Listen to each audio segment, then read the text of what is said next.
Okay, ನಾವಿವತ್ತು organising ಚಾಪ್ಟ್ರಲ್ಲಿ ಬರುವಂಥ ಇಂಪಾರ್ಟೆನ್ಸ್ ಆಫ್ ಆರ್ಗನೈಸಿಂಗ್ ಬಗ್ಗೆ ಡಿಸ್ಕಸ್ ಮಾಡೋಣ. ಸೊ ಆರ್ಗನೈಸಿಂಗ್ ಅಂದರೆ ಏನು?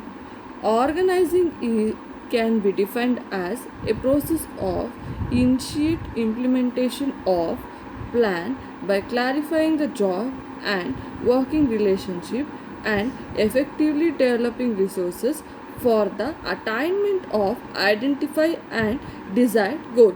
ಅಂದರೆ ನೀವು ಒಂದು ಪ್ಲ್ಯಾನ್ ಮಾಡಿದ್ದೀರಾ, ಆ ಪ್ಲ್ಯಾನ್ಗೆ ತಕ್ಕಂತಹ ರಿಸೋರ್ಸಸ್ ಮತ್ತು ರಿಲೇಷನ್ಶಿಪ್ನ ಬಿಲ್ಡ್ ಮಾಡೋದೇ ಆರ್ಗನೈಸಿಂಗ್.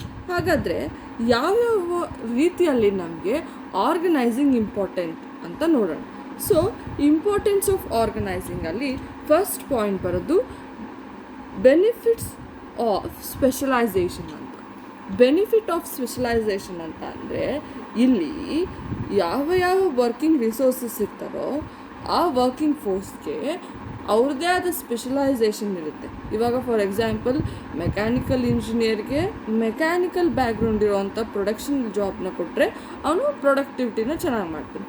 ಹಾಗೆ ಇನ್ಯಾರೋ ಒಬ್ಬ ಹ್ಯೂಮನ್ ರಿಸೋರ್ಸಸಲ್ಲಿ ಅವ್ನು ಗ್ರ್ಯಾಜುಯೇಷನ್ ಮುಗಿಸಿದ್ರೆ ಅವ್ನು human resource part of work ತೊಗೊಂಡ್ರೆ ಅವ್ನು ಚೆನ್ನಾಗಿ ಮಾಡ್ತಾನೆ. So organising leads to systematic allocation ಅಂದರೆ ಯಾರ್ಯಾರಿಗೆ ಯಾವ ರೀತಿಯ job allocation of jobs among us for the working force. ಗೊತ್ತಾಯ್ತಾ?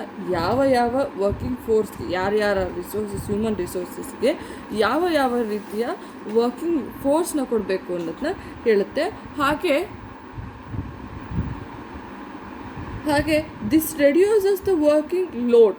ಯಾರು ವರ್ಕ್ ಇವಾಗ ನಮಗೆ ಯಾವುದ್ರ ಬಗ್ಗೆ ನಮ್ಮ ನಾಲೆಡ್ಜ್ ಇರುತ್ತೋ ಅದ್ರ ಬಗ್ಗೆ ನಾವು ನಾಲೆಡ್ಜ್ನ ಪ್ರಿಪೇರ್ ಮಾಡ್ತಾ ಹೋದರೆ ಅಥವಾ ಅದ್ರ ಬಗ್ಗೆ ನಾವು ಇನ್ಫಾರ್ಮೇಷನ್ನ ಗ್ಯಾದರ್ ಮಾಡಿ ಅದ್ರ ಬಗ್ಗೆ ನಾವು ವರ್ಕ್ ಮಾಡಿ ಅದು ನಮಗೆ ತುಂಬ ಈಸಿ ಅನಿಸುತ್ತೆ. So working load as well as enhance the productivity ಅಂದರೆ ಆದಷ್ಟು ಪ್ರೊಡಕ್ಷನ್ನ ಜಾಸ್ತಿ ಆಗುತ್ತೆ because of specific work has been perform by the specific job.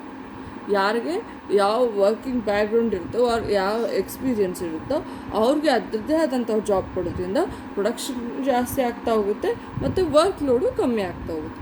So by organising it is a most important thing by benefit of specialisation. ಅದ್ರ ಮುಖಾಂತರ ನಿಮಗೆ performance ಚೆನ್ನಾಗಾಗಿರುತ್ತೆ, task completion experience ಆಗಿ gain ಆಗ್ತಾ ಹೋಗುತ್ತೆ. ನೆಕ್ಸ್ಟ್ ಬರೋಣ, clarity in working relationship.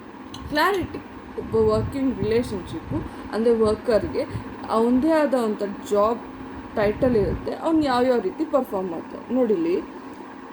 The establishment of working relationship clarify the line of communication. ಯಾರು ಯಾವ್ಯಾವ ರೀತಿ ಪರ್ಫಾರ್ಮ್ ಮಾಡಬೇಕು, line of communication. The specifies who has to report to whom. ಯಾರ್ಯಾರು top ಲೆವೆಲಲ್ಲಿ ಇರ್ತಾರೆ, ಯಾರು ಮಿಡಿಲ್ ಲೆವೆಲ್ ಇರ್ತಾರೆ, ಯಾರಿಗೆ ಏನೇನು ಇನ್ಫಾರ್ಮೇಷನ್ನ ಪಾಸ್ ಆನ್ ಮಾಡಬೇಕು, ಯಾವಾಗ ಪಾಸ್ ಆನ್ ಮಾಡಬೇಕು, ಇದನ್ನೆಲ್ಲ ಆರ್ಗನೈಸಿಂಗ್ ಹೇಳ್ತಾ ಹೋಗುತ್ತೆ. ಯಾರಿಗೆ ರಿಪೋರ್ಟ್ ಮಾಡಬೇಕು, ಯಾವ ರೀತಿ ಪರ್ಫಾರ್ಮ್ ಮಾಡಬೇಕು. This removes the activity of transformation of information and instruction. ಯಾರು ಯಾವ ರೀತಿ ಪರ್ಫಾರ್ಮ್ ಮಾಡಬೇಕು, ಇನ್ಫಾರ್ಮೇಷನ್ ಯಾವ ರೀತಿ ಪರ್ಫಾರ್ಮ್ ಮಾಡಬೇಕು ಅನ್ನೋ ಕನ್ಫ್ಯೂಷನ್ನ ನೀಟಾಗಿ ಕ್ಲಾರಿಫೈ ಮಾಡುತ್ತೆ. And helps to the creation of hierarchy. ನಿಮಗೆಲ್ಲರಿಗೂ ಗೊತ್ತು, hierarchy level, top level, middle level, ಆ ಹೈರಾರ್ಕಿಯನ್ನು ಬಿಲ್ಡ್ ಮಾಡ್ತಾ ಹೋಗುತ್ತೆ. So for this organising is very important. By this it helps to know the responsibility. ಯಾರಿಗೆ ಯಾವ ರೀತಿಯ ಜವಾಬ್ದಾರಿ ಇದೆ ಅಂದರೆ ರೆಸ್ಪಾನ್ಸಿಬಿಲಿಟಿ ಇದೆ, ಸ್ಪೆಸಿಫಿಕೇಷನ್ ಇದೆ ಅಂದರೆ ಯಾರು ಹೇಗೆ ಪರ್ಫಾರ್ಮ್ ಮಾಡಬೇಕು, ಆಮೇಲೆ ಎಕ್ಸ್ಟೆಂಟ್ ಆಫ್ ಅಥಾರಿಟಿ, ಪವರ್ ಯಾರ್ಯಾರಿಗಿದೆ, ಇದನ್ನು ನಾವು ಕ್ಲಿಯರಿಫೈ ಮಾಡ್ತಾ ಹೋಗ್ಬೋದು. So for this organising is very important. Next optimum ಯುಟಿಲೈಸೇಷನ್ಗೆ ಆದಷ್ಟು ಯುಟಿಲೈಸೇಷನ್ ಆಫ್ ರಿಸೋರ್ಸಸ್ನ ಯೂಸ್ ಮಾಡ್ಕೊಳ್ಳೋದು.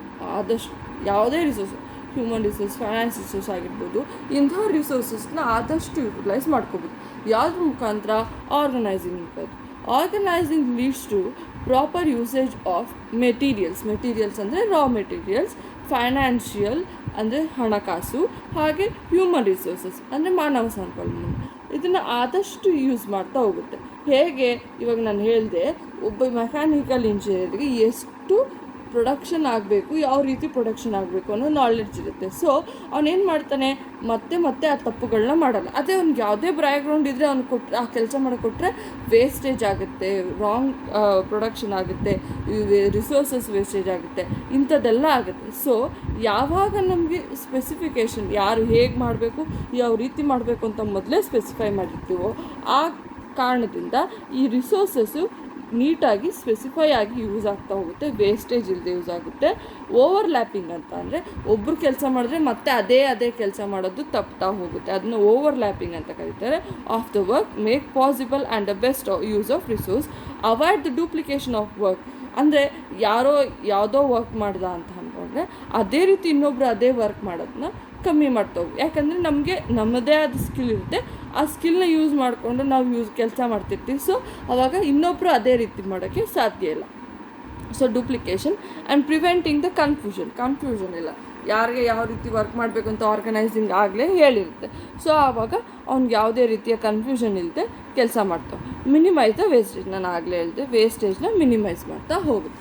ಸೊ ಈ ಆಪ್ಟಿಮಮ್ ಯುಟಿಲೈಸೇಷನ್ ಈ ಪಾಯಿಂಟಲ್ಲಿ ನೀವು ವೇಸ್ಟೇಜು, ಓವರ್ಲ್ಯಾಪಿಂಗು, ರಿಸೋರ್ಸಸ್ನ ಯಾವ್ಯಾವ ರಿಸೋರ್ಸಸ್ ಅಂತ ಬರೆದು ನೆಕ್ಸ್ಟು ಏನು ಅದರಿಂದ ಎಫೆಕ್ಟ್ ಇದನ್ನು ಬರೀಬೇಕು ಎಕ್ಸ್ಪ್ಲನೇಷನ್. ನೆಕ್ಸ್ಟು ಅಡಾಪ್ಷನ್ ಆಫ್ ಚೇಂಜಸ್ನ ಹೇಗೆ ಅಡಾಪ್ಟೇಷನ್ ಟು ಚೇಂಜ್ನ ಹೇಗೆ ಅಡಾಪ್ಟ್ ಮಾಡ್ಕೋಬೋದು ಅಂತ ನೋಡಿ. In this process, organizing allow the business enterprises to accommodate the change. ಯಾವುದೋ ಒಂದು ಆರ್ಗನೈಸೇಷನಲ್ಲಿ ಚೇಂಜಿಂಗ್ ಅಂದರೆ ಟೆಕ್ನಾಲಜಿಕಲ್ ಚೇಂಜಸ್ ಆಗ್ಬೋದು, ರಿಲೇಷನ್ಶಿಪ್ ಚೇಂಜಸ್ ಆಗಿರ್ಬೋದು, ಕಮ್ಯುನಿಕೇಷನ್ ಚೇಂಜಸ್ ಆಗಿರ್ಬೋದು, ಯಾವುದೇ ರೀತಿಯ ಚೇಂಜಸ್ನ ಹೇಗೆ ಅಡಾಪ್ಟ್ ಮಾಡ್ಕೋಬೋದು, ಈಸಿಯಾಗಿ ಅಡಾಪ್ಟ್ ಮಾಡ್ಕೋಬೋದು, ಯಾವುದ್ರ ಮುಖಾಂತರ, ಆರ್ಗನೈಸಿಂಗ್ ಮುಖಾಂತರ. It allows the organising structure, ನಾನು ಆಗಲೇ ಹೇಳಿದೆ ಡಿಫ್ರೆಂಟ್ ಟೈಪ್ಸ್ ಆಫ್ ಸ್ಟ್ರಕ್ಚರ್ ಬರುತ್ತೆ ಮುಂದೆ. ಆ ಸ್ಟ್ರಕ್ಚರ್ ಮುಖಾಂತರ ಇಂಟರ್ ರಿಲೇಷನ್ಶಿಪ್, ಆರ್ಗನೈಸೇಷನಲ್ಲಿ ಕೆಲಸ ಮಾಡುವಂಥವ್ರು, ಹಾಗೆ ಮ್ಯಾನೇಜರಿಯಲ್ ಲೆವೆಲ್, ಅಲ್ಲಿರುವಂಥ ಮ್ಯಾನೇಜರಿಯಲ್ ಲೆವೆಲ್ಲು ಯಾವ ರೀತಿ ಪರ್ಫಾರ್ಮ್ ಮಾಡಬೇಕು ಅಂತ ಸ್ಮೂತ್ ಟ್ರಾನ್ಸ್ಮಿಷನ್ ಆಗುತ್ತೆ. ಅಂದರೆ ಈಸಿಯಾಗಿ ಒಬ್ಬರಿಗೆ ಇನ್ನೊಬ್ಬರ ಮುಖಾಂತರ ಅರ್ಥ ಆಗುತ್ತೆ. ಆ್ಯಂಡ್ ಪ್ರೊವೈಡ್ ದ ಸ್ಟೆಬಿಲಿಟಿ ಅಂದರೆ ಸ್ಥಿರತೆ, ಒಂದೇ ಜಾಗದಲ್ಲಿ ಒಂದೇ ರೀತಿಯಲ್ಲಿ ಒಂದೇ ವೇವ್ ಲೆಂತಲ್ಲಿ, ಇವಾಗ ಈ ರೀತಿ ಹೋಗ್ತಾ ಇದ್ದರೆ ಈ ರೀತಿನೇ ಹೋಗೋ ಹಾಗೆ ಸ್ಟೆಬಿಲಿಟಿ ಮಾಡ್ತಾ ಹೋಗುತ್ತೆ. So stability to the enterprises as it can then continues the serve and grow the in spirit the changes. ಆವಾಗ ನಮಗೇನಾಗುತ್ತೆ, ಸ್ಟೆಬಿಲಿಟಿ ಇರೋದ್ರಿಂದ ಆರ್ಗನೈಸೇಷನಲ್ಲಿ ಒಂದೇ ಥರ ಕೆಲಸ ಮಾಡಿದ್ರೆ ನಮ್ಗೆ ಅದ್ರ ಬಗ್ಗೆ ಎಕ್ಸ್ಪೆಕ್ಟೇಷನ್ ಸಿಗುತ್ತೆ, ಹಾಗೆ ಕ್ಲೀನಾಗಿ ವರ್ಕ್ ಮಾಡ್ತೀವಿ.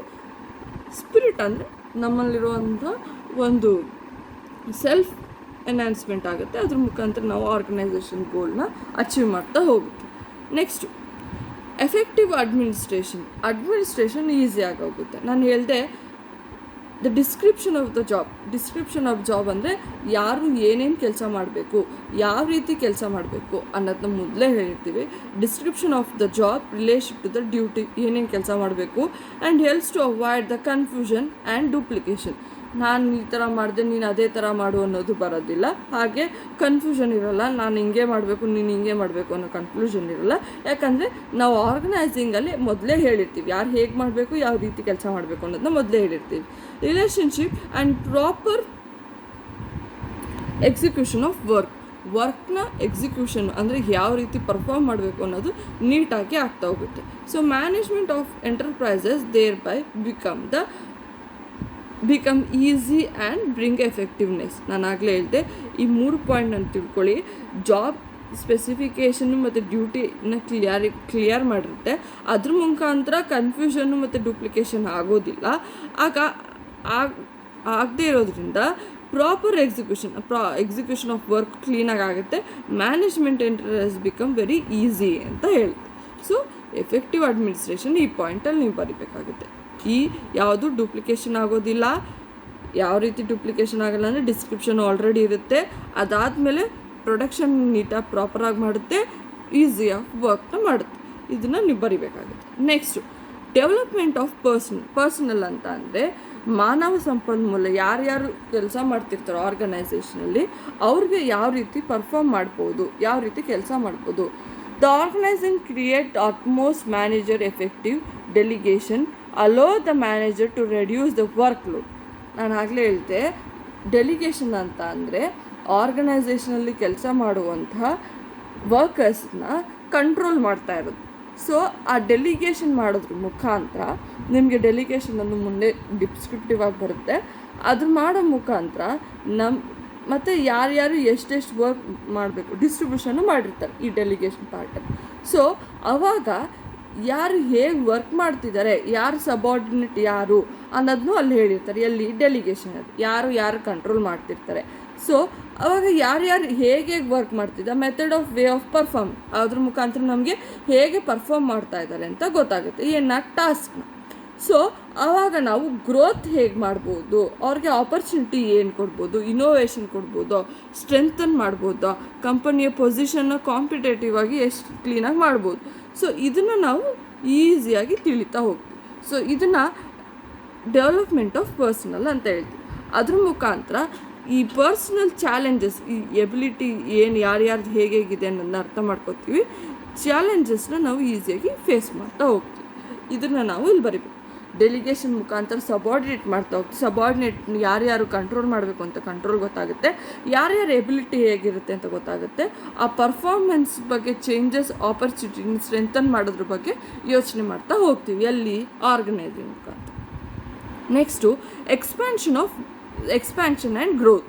ಆರ್ಗನೈಸಿಂಗ್ ಮುಖಾಂತರ ಎಕ್ಸ್ಪ್ಯಾನ್ಷನ್ ಅಂತ ಅಂದರೆ ಒಂದು ಕಂಪನಿ ಇರುತ್ತೆ, ಅದರದ್ದೇ ಆದ ಬ್ರ್ಯಾಂಚಸ್ನ ಕ್ರಿಯೇಟ್ ಮಾಡ್ತಾ ಹೋಗಿರ್ಬೋದು. ಅಥವಾ ಒಂದು ಕಂಪನಿ ಇರುತ್ತೆ, ಅದರದ್ದೇ ಆದ ಪ್ರಾಡಕ್ಟ್ ಚಿಕ್ಕದು ಪ್ರಾಡಕ್ಟ್ ಕೊಡ್ತಾ ಹೋಗ್ಬೋದು. ಇವಾಗ ಪಾಂಡ್ಸ್ ಕಂಪನಿ ಇರ್ಬೋದು, ಪಾಂಡ್ಸ್ ಕಂಪನಿ ತನ್ನ ಕ್ರೀಮ್ ಕೊಡುತ್ತೆ, ಪೌಡರ್ ಕೊಡುತ್ತೆ, ಬೇಬಿ ಲೋಷನ್ ಕೊಡುತ್ತೆ. ಇದೆಲ್ಲ ಅದರದ್ದು ಸಬ್ ಪ್ರಾಡಕ್ಟ್.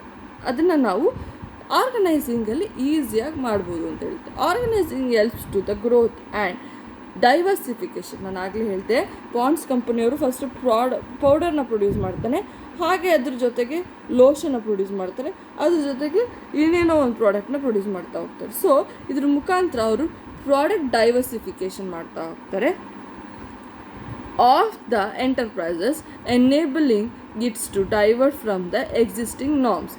ಅದ್ರ ಮುಖಾಂತರ ಎಕ್ಸಿಸ್ಟಿಂಗ್ ನಾರ್ಮ್ಸ್ನ ಫಾಲೋ ಮಾಡಿಕೊಂಡು ಅವರ ಚಾಲೆಂಜಸ್, ನಾನು ಆಗಲೇ ಹೇಳಿದೆ ಆರ್ಗನೈಸಿಂಗ್ ಇದೆ ಅಂತ ಅಂದರೆ ನಾವು ಹೇಗೆ ಪರ್ಫಾರ್ಮ್ ಮಾಡಬೇಕು ಅನ್ನೋದನ್ನ ನಾವು ಮೊದಲೇ ನಮ್ಮ ಡಿಸ್ಕ್ರಿಪ್ಟಿವ್ ಫಾರ್ಮಲ್ಲಿ ಇಟ್ಕೊಂಡಿರ್ತೀವಿ. ಸೊ ಹಾಗಾಗಿ ಯಾವುದೇ ಚೇಂಜಸ್ನ ನಾವು ಈಸಿಯಾಗಿ ಅಡಾಪ್ಟ್ ಮಾಡ್ಕೋತೀವಿ. ಇವು ಡೈವರ್ಸಿಫಿಕೇಷನ್ ಆಫ್ ಪ್ರಾಡಕ್ಟ್ ಮಾಡ್ತಾ ಇದ್ದಾರೆ ಅಂದರೆ ನಾವು ಈಸಿಯಾಗಿ ಅದನ್ನು ಅಡಾಪ್ಟ್ ಮಾಡ್ಕೋತೀವಿ. And allow the business enterprises to more job. ತುಂಬ ಹೊಸ ಜಾಬ್ನ ಕ್ರಿಯೇಟ್ ಮಾಡ್ತಾ ಹೋಗುತ್ತೆ. ಮತ್ತು ಡಿಪಾರ್ಟ್ಮೆಂಟ್ ಅಂದರೆ ಹೊಸ ಡಿಪಾರ್ಟ್ಮೆಂಟ್ನ ಕ್ರಿಯೇಟ್ ಮಾಡುತ್ತೆ. And diversify the product line, ಇದನ್ನೆಲ್ಲ ಕ್ರಿಯೇಟ್ ಮಾಡ್ತಾ ಹೋಗುತ್ತೆ. ನ್ಯೂ ಜಿಯೋಗ್ರಫಿಕಲ್ ಟೆರಿಟರಿ ಅಂದರೆ ನೀವು ಬ್ಯಾಂಗ್ಳೂರಲ್ಲಿ ಒಂದು ಬ್ರಾಂಚ್ ಮಾಡಿದ್ರೆ ನಾಳೆ ಮೈಸೂರು, ನಾಳೆ ಹಾಸನ, ಆ ಥರ ಹೊಸ ಜಿಯೋಗ್ರಫಿಕಲ್ ಏರಿಯಾದಲ್ಲಿ ನಿಮ್ಮ ಬಿಸ್ನೆಸ್ನ ಎಕ್ಸ್ಪೆಂಡ್ ಮಾಡ್ತಾ ಹೋಗುತ್ತೆ. Can be added to the current area. ಏನು ಆರ್ಗನೈಸೇಷನ್ ಇರುತ್ತೋ ಅದನ್ನು ಕರೆಂಟ್ ಏರಿಯಾದ ಆ್ಯಡ್ ಮಾಡ್ತಾ ಹೋಗಿ. This will help to increase the customer based on sales and profit. ಇದ್ರ ಮುಖಾಂತರ ಪ್ರಾಫಿಟ್ ಮತ್ತು ಸೇಲ್ ಆಗ್ತಾ ಹೋಗುತ್ತೆ. ಯಾವುದೇ ಒಂದು ಆರ್ಗನೈಸೇಷನ್ ಆಗಲಿ ಇದಕ್ಕೋಸ್ಕರನೇ ಅವರ ಕೆಲಸ ಆಗಿರುತ್ತೆ. ಆರ್ಗನೈಸಿಂಗ್ನ ಮೇನ್ ಉದ್ದೇಶನೂ ಇದೇ ಆಗಿರುತ್ತೆ. ಸೊ ಆರ್ಗನೈಸಿಂಗ್ ಅಂತ ಅಂದರೆ ನಿಮ್ಮಲ್ಲಿ ಹಲವಾರು ಪಾರ್ಟ್ ಇದೆ ಅಂತ ಅಂದ್ಕೊಳ್ಳಿ. ಯಾವುದೋ ಒಂದು ಗೊಂಬೆ ತೊಗೊಳ್ಳಿ, ಆ ಗೊಂಬೆಯ ಡಿಫ್ರೆಂಟ್ ಪಾರ್ಟ್ ಇರುತ್ತೆ, ಅದನ್ನೆಲ್ಲ ಜೋಡಣೆ ಮಾಡ್ತಿರಲ್ಲ, ಆ ಕರೆಕ್ಟಾಗಿ ಜೋಡಣೆ ಮಾಡ್ತಿರಲ್ಲ, ಅದನ್ನು ಕರೆಕ್ಟಾಗಿ ಪ್ಲೇಸ್ ಮಾಡ್ತಾ ಹೋಗ್ತೀರ. ಈ ಗೊಂಬೆ ಕೈ, ಇದು ಗೊಂಬೆ ಕಾಲು, ಗೊಂಬೆ ಕೈ ಇದು ಅಂತ ಆ ಜೋಡಣೆ ಮಾಡೋ ಕೆಲಸನೇ ಆರ್ಗನೈಸಿಂಗ್ ಅಂತ ಹೇಳ್ಬೋದು. ಇದು ಇಂಪಾರ್ಟೆನ್ಸ್ ಆಫ್ ಆರ್ಗನೈಸಿಂಗ್.